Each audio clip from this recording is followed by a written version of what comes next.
મારું નામ કલ્પના જિગ્નેશ વર્મા છે. એકચ્યુઅલી મારી જે ટ્રીટમેન્ટ ચાલતી હતી પ્રેગ્નન્સીની ફર્સ્ટ મંથથી અનધર હોસ્પિટલમાં ચાલતી હતી.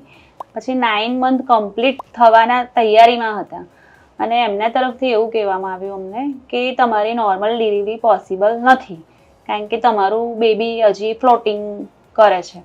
એટલે કે તમારું બાળકનું માથું હજી નીચે સુધી આવ્યું નથી, એટલે તમારે નોર્મલ ડિલિવરીના કોઈ ચાન્સ નથી કે તમે આ તારીખે સવારે મોર્નિંગમાં સીઝર માટે એડમિટ થઈ જજો. પણ એ વસ્તુ માટે મારા હસબન્ડનું મન માન્યું નહીં, કારણ કે મારી ઓલરેડી એક આગળ નોર્મલ ડિલિવરી થયેલી હતી. એટલે એમનું હતું એવું કે સેકન્ડ પણ નોર્મલ થવી જોઈએ. એટલે અમે સેકન્ડ ઓપિનિયન માટે ફક્ત અમે ગૂગલ રિવ્યુ અને બધું ચેક કર્યા પછી નારીત્વ હોસ્પિટલની અમે મુલાકાત લીધી હતી. અમને અહીંયા ડૉક્ટર તરફથી એટલો સારો રિસ્પોન્સ મળ્યો અને અમને 100% ગેરંટી આપવામાં આવી.